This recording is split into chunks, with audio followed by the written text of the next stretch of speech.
और अब खबरें विस्तार से। अमरनाथ यात्रा के लिए आज से रजिस्ट्रेशन का आगाज ऑनलाइन और ऑफलाइन दोनों तरह से शुरू होगा और आज देश भर में रजिस्ट्रेशन की प्रक्रिया शुरू। दिल्ली में 45 से ज्यादा बैंकों को इसके लिए चिन्हित किया गया है। 5 लोगों से लेकर 50 लोगों तक का ग्रुप भी रजिस्ट्रेशन करा सकता है। अमरनाथ यात्रा 1 जुलाई से शुरू होगी और यह यात्रा 62 दिनों तक चलेगी। एक बार फिर आपको बता दें कि अमरनाथ यात्रा के लिए आवेदन आज से दिया जा सकता है। आज से रजिस्ट्रेशन का आगाज हो चुका है, इसकी शुरुआत हो चुकी है। अमरनाथ यात्रा के लिए आज से रजिस्ट्रेशन का आगाज है और ये रजिस्ट्रेशन ऑनलाइन और ऑफलाइन दोनों तरह से होगा। रजिस्ट्रेशन का आगाज होगा और आज देश भर में रजिस्ट्रेशन की प्रक्रिया शुरू हो चुकी है। दिल्ली में 45 से ज्यादा बैंक चिन्हित किए गए हैं इस कार्य के लिए और साथ ही ये भी जानकारी है कि 5 लोगों से लेकर 50 लोगों तक का ग्रुप भी रजिस्ट्रेशन करा सकता है। अमरनाथ यात्रा की खास बात इस बार यह है कि अमरनाथ यात्रा 1 जुलाई से शुरू हो रही है और यह यात्रा 62 दिनों तक यानी कि 2 महीने से ज्यादा तक चलने वाली है। हमारे साथ जुड़ चुके हैं हमारे संवाददाता राजन जम्मू से और दिल्ली से खुर्रम। पहले राजन मैं आपके पास आना चाहूंगा और मैं पहले यह जानना चाहता हूं कि जम्मू कश्मीर में कहां पर इसको लेकर सेंटर्स हैं और कहां पर इसका जो है रजिस्ट्रेशन हो रहा है और रजिस्ट्रेशन की शर्तें क्या हैं?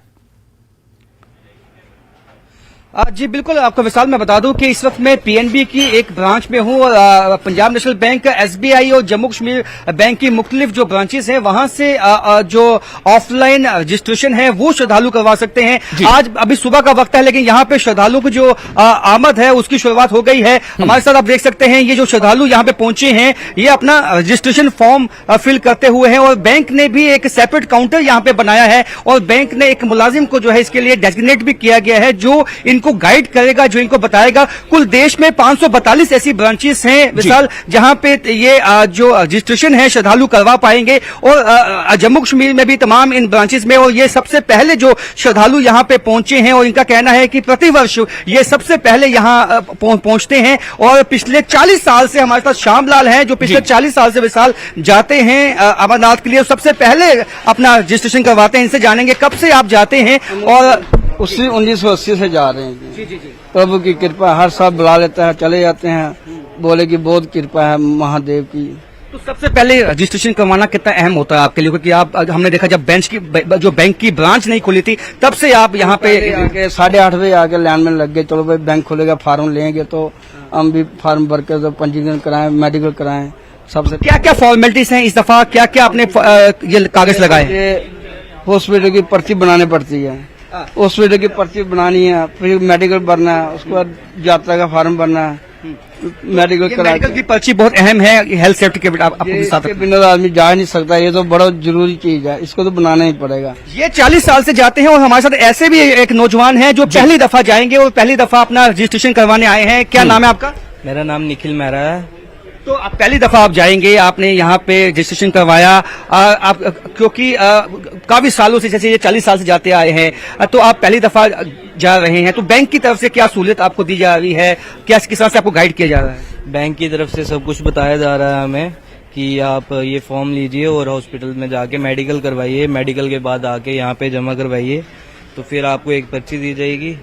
तो मुझे भी काफी 3 साल हो गए सोचते हुए कि इस बार जाएंगे, बट इस बार शंभू जी ने, शिव शंकर जी ने हमें बुला ही लिया और उन बुलाने के लिए मेरे नानू जी हैं मेरे साथ, ये मेरे को पहली बार लेके जा रहे हैं और मुझे बहुत खुशी हो रही है। तो आप देख सकते हैं विशाल, इसके साथ साथ बैंक ने भी काफी अरेंजमेंट्स रखे हैं, बकायदा काउंटर्स लगाए हैं। ये जो काउंटर्स आप देख सकते हैं ये बकायदा बैंक की तरफ से लगाया गया है और तमाम सुविधाएं जो हैं यहाँ श्रद्धालुओं को दी जाएं। जिन श्रद्धालुओं को नहीं मालूम है कि कौन से डॉक्यूमेंट्स लगाने हैं, क्या कुछ लेना है, हमारे साथ बैंक के भी जो यहाँ पे सीनियर ऑफिसर हैं। सर, क्या क्या यहाँ पे श्रद्धालुओं को किस तरह से आप गाइड कर रहे हैं?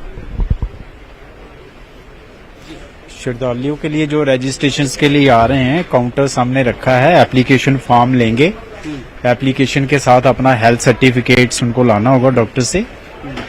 तो आधार ऑथेंटिकेशन के द्वारा उनका रजिस्ट्रेशन हो जाएगा। परमिट जो है वो सिस्टम जनरेटर निकलेगा, वो उनको स्टैंप लगा के दे दिया जाएगा। जो आपका कहना है कि बायोमेट्रिक उनकी जो है बायोमेट्रिक किया जाएगा उसके बाद ही, और कुछ कोटा भी है बैंक के पास, कितना कोटा है? कुछ लगभग कोटा ब्रांच वाइज होता है। हमारी ब्रांच का जो कोटा है पर रूट का वो 15 पर डे का है। 15 पर डे पर अपना बाया बालटाल एंड बाया पहलगांव, इस तरीके का कोटा रहेगा पर ब्रांच का। अच्छा, तो यदि यहाँ पे रश बहुत ज्यादा होता है, क्योंकि प्रतिवर्ष हमने देखा है इस ब्रांच में काफी रश होता है, 50 से ज्यादा और 100 से ज्यादा भी लोग आते हैं, तो उनको क्या बाद की डेट दी जाएगी? नहीं, हमारी कोशिश तो ये रहेगी कि एक काउंटर के अलावा हम दूसरा काउंटर भी स्टार्ट कर सकते हैं। वो जैसे जैसे आते जाएं उनको साथ साथ ही फॉर्म जनरेट करके दे दिया जाए। तो आप देख सकते हैं विशाल के जो फॉर्म है उसको उनको जनरेट करके दिया जाएगा, बायोमेट्रिक किया जाएगा, उनको गाइड किया जाएगा।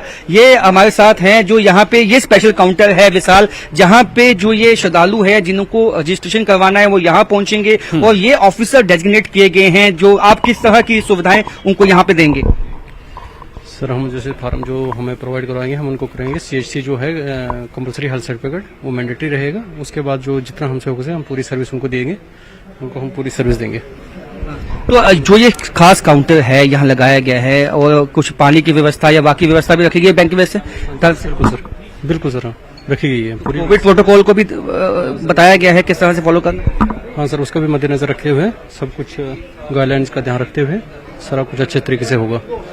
तो विशाल तमाम तरह से जो बैंक के मुलाजिम हैं वो भी अपने काउंटर में डेजिग्नेट किए गए हैं हर ब्रांच में। उसके साथ साथ श्रद्धालु जो पे यहाँ आ रहे हैं वो काफी खुश हैं, जो पहली दफा जाने वाले हैं। थोड़ा इंतजार करें, मैं जरा दिल्ली से खुर्रम से भी कुछ जानकारी ले लूं, फिर आपके पास वापस आऊंगा। खुर्रम, अब जिस तरह राजन अभी हमें दिखाया कि किस तरह वहां बैंक में उसके लिए बाकायदा एक काउंटर बना दिया गया है और एक सिस्टम के तहत लोग आ रहे हैं, फॉर्म उनको जनरेट करके दिया जा रहा है, फिर उनको कुछ भरना पड़ता है। खुर्रम, मैं जानना चाहता हूँ दिल्ली में कौन कौन से सेंटर्स पे या टोटल कितने सेंटर हैं और कहां कहां पर ये सुविधा दी जा रही है, और क्या डॉक्यूमेंट जो जरूरी है इसमें जो भी एप्लीकेंट्स हैं उनके लिए? खुर्रम।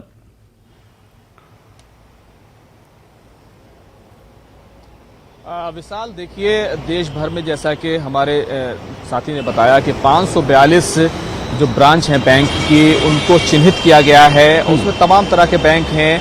लेकिन जहां तक दिल्ली की बात है, दिल्ली में SBI की 9 ब्रांचें चिन्हित की गई हैं। इसी के साथ साथ जम्मू कश्मीर बैंक है जिसका बोर्ड आप मेरे पीछे देख सकते हैं, और साथ ही साथ PNB बैंक है। तो इनकी जो 46 ब्रांचें हैं पूरी ऑल ओवर दिल्ली में, उनको चिन्हित किया गया है कि इन ब्रांचों में जो रजिस्ट्रेशन है वो प्रक्रिया पूरी की जाएगी। अभी थोड़ी देर पहले ही मैंने बैंक के अंदर जाकर बातचीत की है, उन्होंने बताया है कि हम इसके लिए बाकायदा एक ऑफिसर और साथ ही साथ एक डेस्क लगा रहे हैं। अभी जो सबसे जरूरी डॉक्यूमेंट है वो ये है कि मेडिकल सर्टिफिकेट होना चाहिए, कि यानी कि जो भी यात्रा पर श्री अमरनाथ जी यात्रा पर जाना चाहते हैं उनको फिट होना चाहिए। तो मेडिकल सर्टिफिकेट सबसे जरूरी है। उसके बाद जो फॉर्म दिया जाता है, अगर कोई दिक्कत होती है तो बैंक में भी जो है वो फॉर्म की कॉपी दे दी जाती है। तो मेडिकल सर्टिफिकेट बनवा के लाएंगे, उसके बाद यहाँ पर रजिस्ट्रेशन हो जाता है उसका, और एक तरीके से परमिट मिल जाता है कि किस दिन आपको यात्रा में पहुंचना है। कि 1 अगस्त, जैसे कि 1 जुलाई से यात्रा शुरू हो रही है, 31 अगस्त तक चलेगी, तो किस दिन आपको वहां पर पहुंचना है वो परमिट मिल जाता है, फिर आपको वहां पहुंचना होता है। जी, एक चीज और भी है कि दिल्ली में अगर देखें तो जो तमाम तरह के इंतजामात हैं वो देख रहे हैं, वो तो तमाम बैंकों में हो ही रहे हैं। लेकिन अगर आप देखें तो इस बार यात्रा को बेहतर बनाने के लिए तमाम तरह के जो इंतजामात हैं वो किए गए हैं।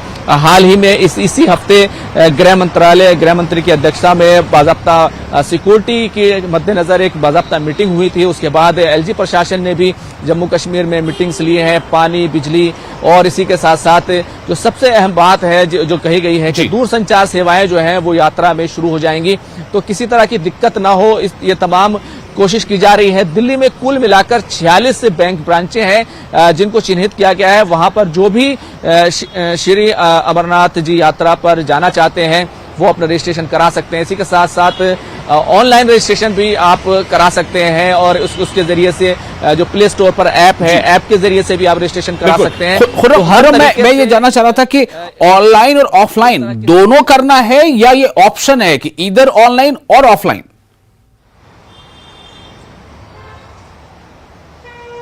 देखिए किसी तरीके से भी कर सकते हैं, ऑप्शन है ये, दोनों नहीं करना है। क्योंकि रजिस्ट्रेशन होता है तो उसके आपको परमिट दे दिया जाता है, तो एक ही है। जो फीस है, फीस में भी अलग अलग है, यानी कि आप बैंक में जाकर के अपना रजिस्ट्रेशन कराते हैं तो 120 रुपए जो रजिस्ट्रेशन फीस है वो ली जाएगी। ऑनलाइन में 220 रुपए रजिस्ट्रेशन फीस है। इसी तरीके से 5 लोगों से लेकर 50 लोगों तक का आप ग्रुप बनाते हैं तो उसमें भी 220 रुपए फीस है। एनआरआई के लिए 1520 रुपए फीस है। तो ये पूरी रजिस्ट्रेशन प्रक्रिया है। आप किसी तरीके से भी जैसे आप करना चाहते हैं, जैसे आप जाना चाहते हैं, क्योंकि बहुत सारे लोग ऑनलाइन रजिस्ट्रेशन खुद से कर सकते हैं, बहुत सारे लोग नहीं कर सकते, तो हर तरीके की सुविधा देने की कोशिश की गई है। और इस बात उम्मीद की जा रही है कि इस बार जो अमरनाथ जी यात्रा होगी, श्री अमरनाथ जी श्राइन बोर्ड के तहत जो जिस तरह से होगी, वो जिस तरह से इंतजाम देखते हैं वो बहुत अच्छी होने वाली है। क्योंकि जिस तरीके से जम्मू कश्मीर के हालात अगर आप देखें तो पूरे तौर से आतंकवाद की जो गतिविधियां हैं उनको पूरे तरीके से एक लगाम लगा दी गई है।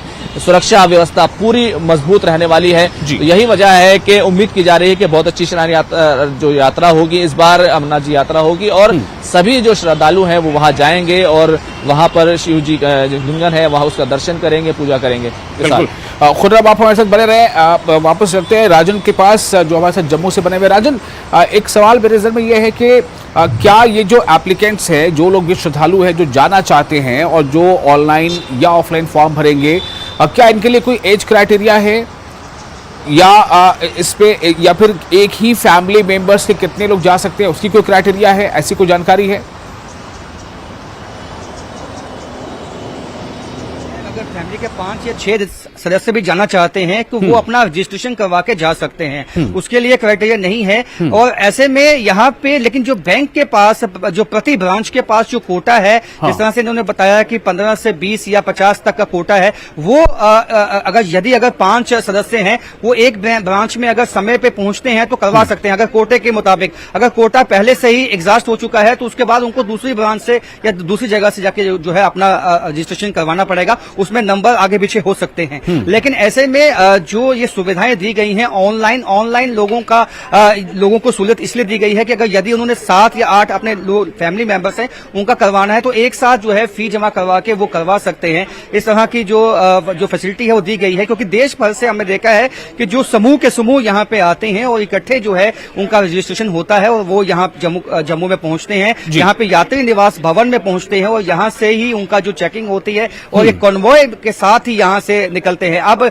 श्रद्धालु जो अलग अलग जाते थे अब उनको पहले यात्री निवास में जाना है, वहीं से जो सुबह तड़के जो है 1 जुलाई को जब यहाँ से बसेस जब 31 अगस्त को जब जुलाई में जब ये यहाँ से बसेस निकलेंगे उनको उनके साथ जाना है। यानी कि जो सिक्योरिटी होती है वो हमेशा जो है कॉन्वॉय के आगे भी होती है पीछे भी होती है। तो ऐसे में अगर श्रद्धालु अपनी मर्जी से अगर जाएंगे तो उनको अलाउ नहीं किया जाता है। जी बिल्कुल।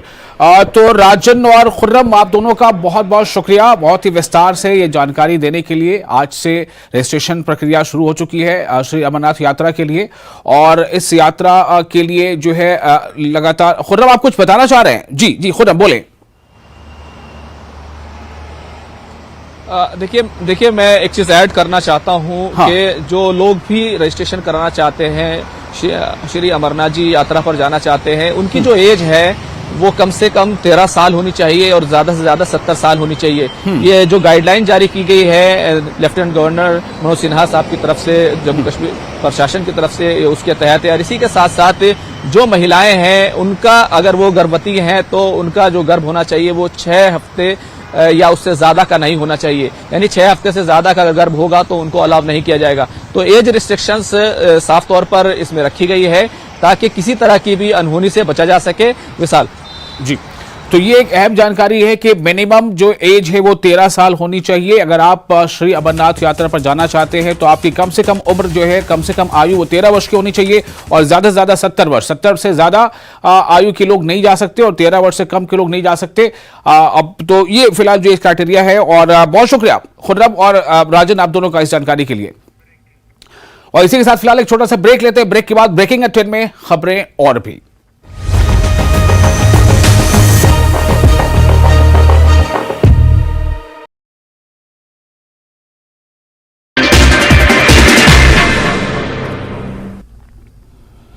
स्वागत है आपका न्यूज़ 18 जम्मू कश्मीर लद्दाख हिमाचल में। मैं हूं विशाल और आप देख रहे हैं धार भी रफ्तार भी।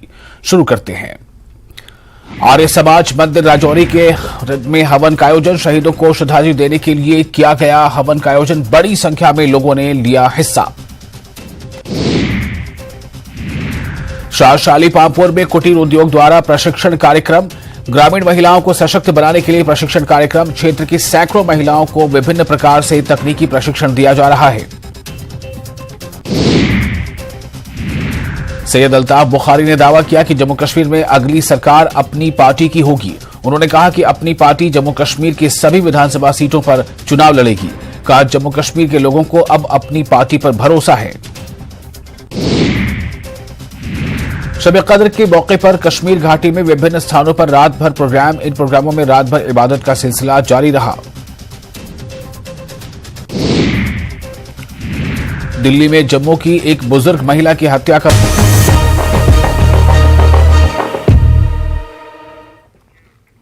ब्रेक के बाद में फिर आपका स्वागत है। न्यूज़ 18 जम्मू कश्मीर लद्दाख हिमाचल पर आप देख रहे हैं ब्रेकिंग एट 10। और इस वक्त एक बड़ी खबर आपको देना चाह रहा हूं कि भटिंडा में जो मिलिट्री स्टेशन, जो मिलिट्री कैंटोनमेंट, जो फायरिंग का मामला जो आया था, उस पे एक जो है अपडेट है।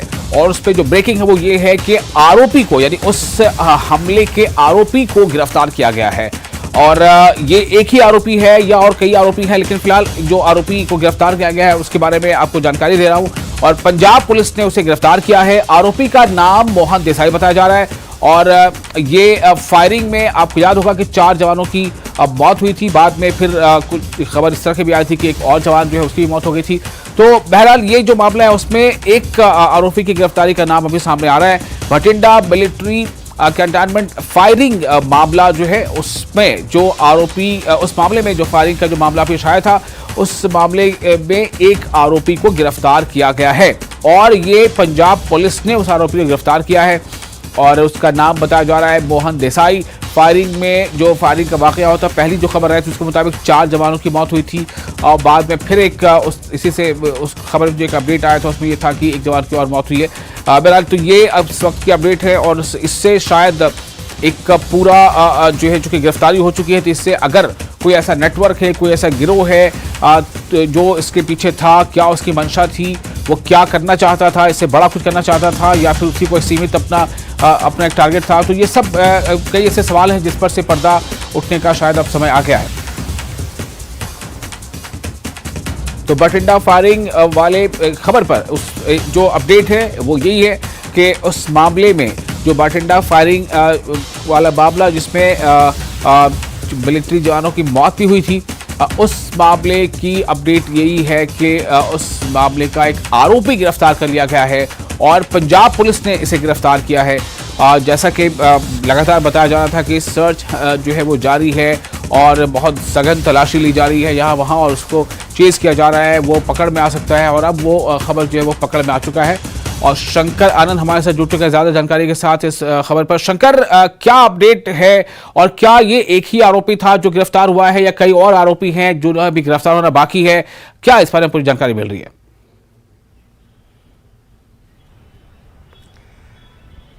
देखिए, जिस तरह से मोहन देसाई की गिरफ्तारी हुई है, ये गनर है और मोहन देसाई की जिस तरह से गिरफ्तारी हुई है, इस मामले में अब विस्तार से पूछताछ की जा रही है। पंजाब पुलिस के द्वारा इससे पूछताछ की जा रही है, लेकिन इस मामले में अभी भी कई पेंच जो है अभी फंसा हुआ है और जिसके बारे में आज हो सकता है कि आज 12 बजे के लगभग में जब पंजाब पुलिस इस मामले पर प्रेस कॉन्फ्रेंस करेगी तो हो सकता है कि उस वक्त में औपचारिक तौर पर जानकारी साझा की जा सकती है। क्योंकि देखिए, जो आर्मी जो स्टेशन है भटिंडा का, जो आर्मी मिलिट्री स्टेशन है जहां पे ये फायरिंग के मामले को अंजाम दिया गया था, उस वक्त में शुरुआती दौर पर पंजाब पुलिस को भी अंदर जाने की इजाजत नहीं दी गई, क्योंकि जो आर्मी का जो एरिया होता है, मिलिट्री बेस जो होता है, तो वहां पर स्थानीय पुलिस को जनरली ऐसे अलाउ नहीं करते हैं। लेकिन जब ये इस मामले में जो शुरुआती इन्वेस्टिगेशन किया गया डिफेंस के द्वारा, उसके बाद ही पंजाब पुलिस को अंदर आने दिया गया था और पंजाब पुलिस उसके बाद इस मामले में आगे की तफ्तीश कर रही थी। और जिस तरह से पंजाब पुलिस ने इस मामले में एफआईआर रजिस्टर्ड किया था और पंजाब पुलिस के द्वारा बताया गया था कि 2 ऐसे हमलावर हैं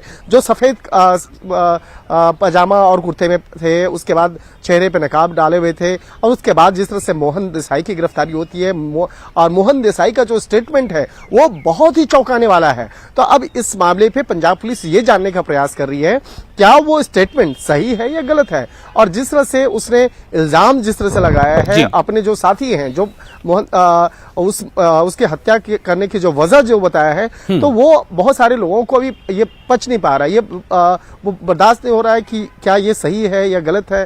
तो उस बयान को अभी कई बार खंगाला जा रहा है और उससे मोहन देसाई से बार बार पूछताछ की जा रही है कि जिस तरह से इल्जाम लगे हैं, जिस तरह से एक बयान शुरुआती बयान दर्ज कराया गया है, तो ये सही है या गलत है। तो इन मामलों की पड़ताल की जा रही है। तो कहा जा सकता है कि इस मामले में कई ऐसे महत्वपूर्ण जानकारियां हैं जिसको अभी खंगालने का काम पंजाब पुलिस कर रही है। लेकिन एक बड़ी बात है कि जिस तरह से 12 अप्रैल को इस तरह की वारदात को अंजाम दिया गया, और एक तरह से कह सकते हैं वारदात को अंजाम देने के लिए जिस तरह से वहां पे गन का प्रयोग किया गया, हालांकि उस गन का के बारे में भी शुरुआती तौर पे बताया गया था जो कि गन चोरी हो गया, उसके बाद किस तरह से मोहन देसाई उस गन को प्राप्त करता है, उसके बाद से उससे फायरिंग करता है, 4 अपने ही साथियों का कत्ल कर देता है, उसके बाद वहां से फरार हो जाता है। तो ये तमाम जो मसले हैं, इस मसले की गंभीरता को विस्तार से जांचा जा रहा है, परखा जा रहा है, और पंजाब पुलिस जो पूछताछ कर रही है उस पूछताछ के दौरान में मिलिट्री से जुड़े हुए, आर्मी से जुड़े हुए जो अधिकारी हैं वो भी साथ में बैठ करके तो शंकर क्या ये माना जाए कि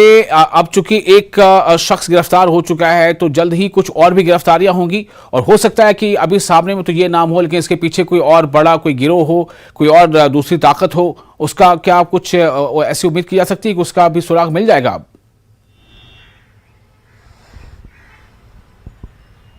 निश्चित तौर पर देखिए इस मामले में अभी बहुत सारी जानकारी निकल के सामने आनी है, और शुरुआती दौर पर जिस तरह से ये कंफर्मेशन हम लोग को हमारे सूत्र ने दिया है कि मोहन देसाई की गिरफ्तारी हुई कल रात में ही, उसके बारे में तमाम जानकारियों को इकट्ठा किया गया था। उसके बाद मोहन देसाई को औपचारिक तौर पर पंजाब पुलिस के द्वारा गिरफ्तार कर लिया गया। अब गिरफ्तारी के बाद लगातार जो पूछताछ की प्रक्रिया हो रही है, लेकिन कई बार जो उसका बयान है वो बयान जो है वो चेंज हो रहा है, उसमें बदलाव देखने को मिल रहा है। तो यहाँ पर जिस तरह से पंजाब पुलिस के द्वारा दर्ज FIR है, उस FIR के तहत में कई ऐसे सवाल हैं जिसमें कि जैसे इस मामले में जब FIR रजिस्टर किया गया था 12 अप्रैल को, तो उस वक्त में बताया गया था कि 2 संदिग्ध हमलावर जो है सफेद कुर्ता पाजामा, तो इस तरह के पहनावा जो है डिफेंस में नहीं होता है, आर्मी में नहीं होता है, और उसके बावजूद वहां पर जिस तरह से हम हत्याकांड को अंजाम दिया जाता है वहां से इजिली आसानी से फरार हो जाता है। और उस वक्त में जिस तरह से खबरें निकल के आ रही थी बाहर में कि आर्मी के जो पूरे उस मिलिट्री बेस है, जो स्टेशन है, उसको पूरा चाक चौबंद किया गया।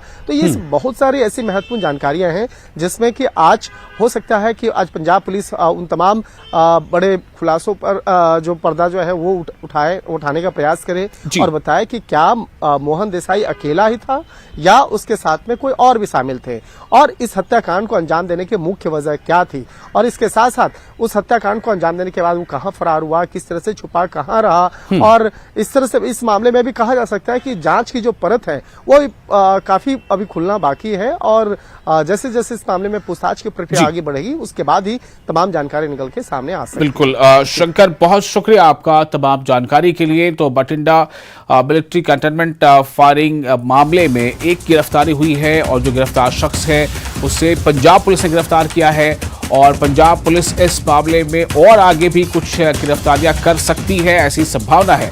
और जिस शख्स को गिरफ्तार किया गया है उस हमले के आरोप में उसका नाम मोहन देसाई बताया जा रहा है। तो ये इस तरह से एक अपडेट है इस खबर पर, और ये काफ़ी संवेदनशील मामला था, और इस संवेदनशील मामले में जिस तरह कई मिलिट्री के जवानों की जान भी चली गई, तो मोहन देसाई गिरफ्त में है फिलहाल। अब क्या इससे कुछ और सुराग मिलेंगे, और उसके नतीजे में जो असल इसके पीछे दिमाग होगा, जो इसके पीछे का जो ब्रांच चाइल्ड है, क्या उस तक भी पुलिस पहुंच सकती है, ये देखना अभी अहम होगा।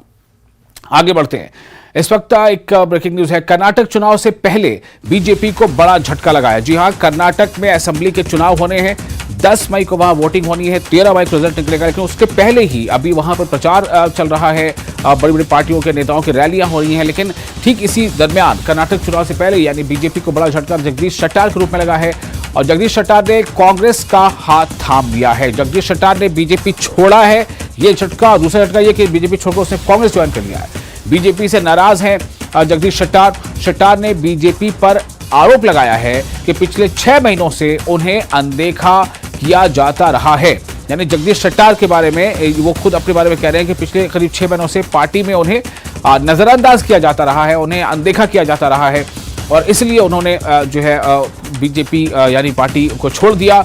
और जब जाहिर है जब उन्होंने बीजेपी छोड़ी थी तभी ये कयास लगाए जा रहे थे कि क्या जगदीश शेट्टार का अगला जो ठिकाना है वो कांग्रेस होगा, ऐसे सवाल जो वो गश्त कर रहे थे। और इसी बीच अब ये खबर है, आप तस्वीरों में देख रहे हैं कि मल्लिकार्जुन खड़गे उन्हें वेलकम कर रहे हैं और कांग्रेस के और भी कई बड़े नेता वहां मौजूद हैं और उन सब की मौजूदगी में जगदीश शेट्टार ने बीजेपी को छोड़कर और कांग्रेस का हाथ थाम लिया है।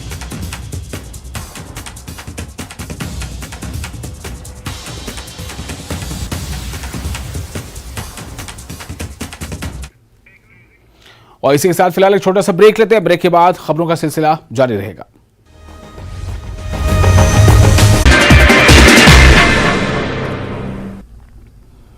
स्वागत है आपका न्यूज़ 18 जम्मू कश्मीर लद्दाख हिमाचल में। मैं हूं विशाल और आप देख रहे हैं धार भी रफ्तार भी। शुरू करते हैं। आर्य समाज मंदिर राजौरी के में हवन का आयोजन, शहीदों को श्रद्धांजलि देने के लिए किया गया हवन का आयोजन, बड़ी संख्या में लोगों ने लिया हिस्सा। शाली पामपुर में कुटीर उद्योग द्वारा प्रशिक्षण कार्यक्रम, ग्रामीण महिलाओं को सशक्त बनाने के लिए प्रशिक्षण कार्यक्रम, क्षेत्र की सैकड़ों महिलाओं को विभिन्न प्रकार से तकनीकी प्रशिक्षण दिया जा रहा है।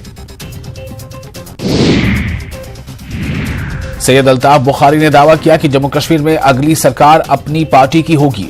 उन्होंने कहा कि अपनी पार्टी जम्मू कश्मीर की सभी विधानसभा सीटों पर चुनाव लड़ेगी। कहा जम्मू कश्मीर के लोगों को अब अपनी पार्टी पर भरोसा है। शब कद्र के मौके पर कश्मीर घाटी में विभिन्न स्थानों पर रात भर प्रोग्राम, इन प्रोग्रामों में रात भर इबादत का सिलसिला जारी रहा।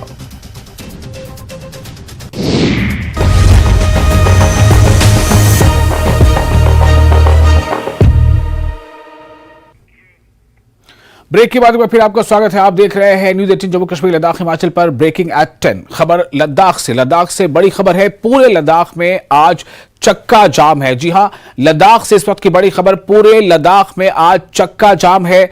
दरअसल बौद्ध धर्म गुरु दलाई लामा पर आरोप के खिलाफ ये नाराजगी का इजहार है, यानी उन पर जो आरोप लगा और जिस तरह से उनकी इमेज को लेकर सवाल उठे, तो उसके खिलाफ, उसके विरोध में जो है ये कह रहे कि दलाई लामा के पक्ष में ये रैली हो रही है और ये चक्का जाम हुआ है।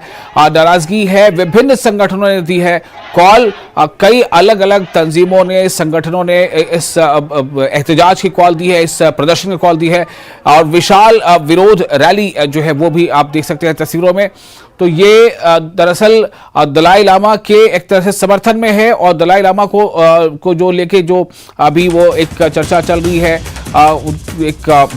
एक विवाद सा है, बौद्ध धर्म गुरु दलाई लामा पर आरोप के खिलाफ ये नाराजगी है जो। और हमारे सीनियर रिपोर्टर मोरुप हमारे साथ जुड़ चुके हैं ज्यादा जानकारी के साथ। मोरुप, इस वक्त आप कहां पर हैं और हमें ये बताएं कि ये जो प्रोटेस्ट हो रहा है ये किस लिए हो रहा है और क्या ये प्रोटेस्ट दलाई लामा के फेवर में हो रहा है?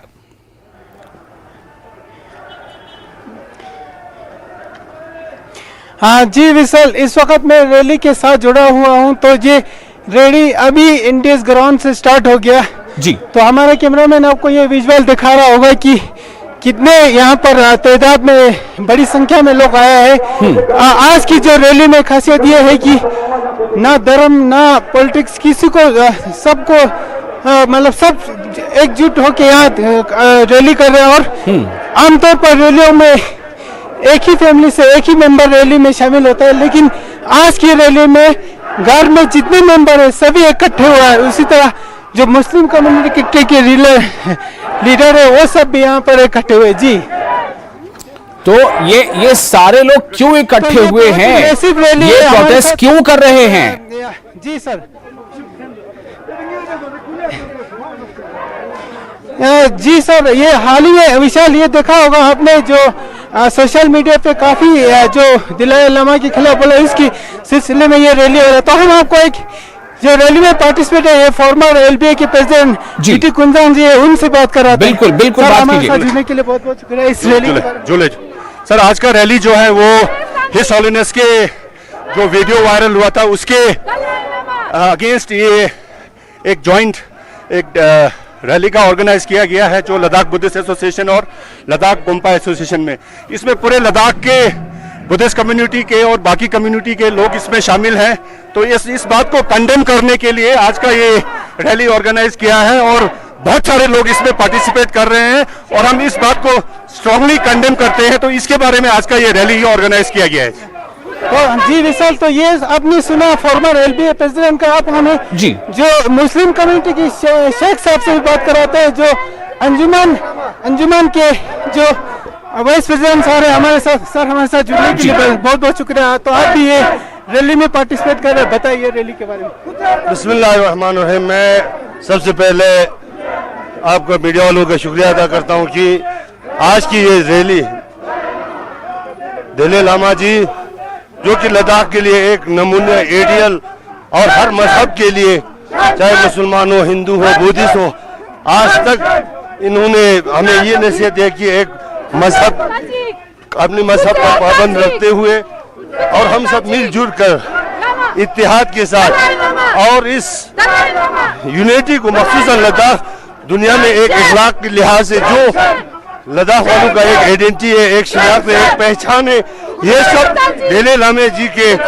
इन्हीं नसीहत और इन्हीं की यानी लोगों को इतना नसीहत देते थे कि हम सब मिलजुल के रहे और मजहब पर पाबंद रहे और किसी को जुल्म न करे और इत्तेहाद इत्तेफाक के साथ रहे। लेकिन मीडिया वालों ने आज मुख्तसर दलाई लामा जी का जो एक छोटी सी पार्ट को लेकर हमारे इस लद्दाख के शांति को अमन को बिगाड़ा। थैंक यू शेख साहब, थैंक यू सर हमारे साथ जुड़ने के लिए। तो हम अपने कैमरामैन से गुजारिश करूंगा जितना जो रैली का जो विजुअल हमारे व्यूअर्स तक पहुंचा जी सर। तो आप देख सकते हैं कि बिल्कुल हम तस्वीरों में देख पा रहे हैं काफी बड़ी संख्या में उसी तरह हर लोग मौजूद हैं। जी बोले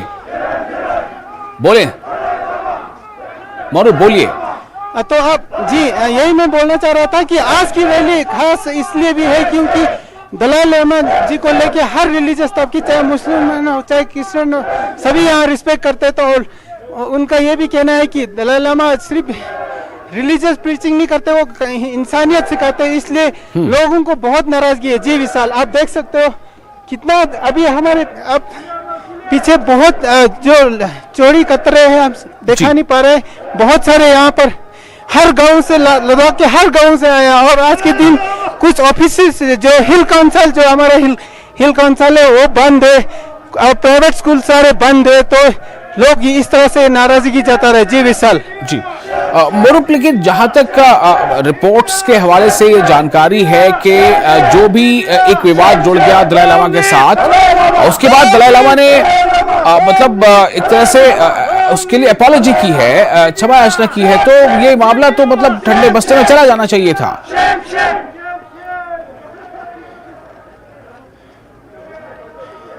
हाँ जी, यहाँ का लोगों का कहना है कि दलाई लामा जैसे गुरु जो विश्व का गुरु मानते हैं, तो उनके खिलाफ ऐसा बोलने से इनकी जो सेंटिमेंट्स को हर्ट हुआ।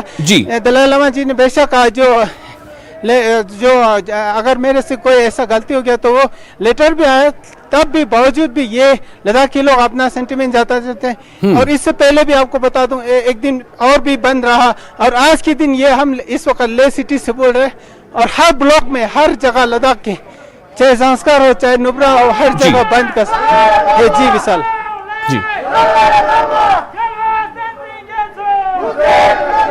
बहुत शुक्रिया मोरूप इस तमाम जानकारी के लिए। और इसी के साथ हम अब अगली खबर का रुख करेंगे और अगली खबर है ये है हिमाचल प्रदेश से। जी हाँ, शिमला नगर निगम चुनाव को लेकर ये खबर है। 34 वार्ड्स के लिए नामांकन अब जो है वो होने हैं।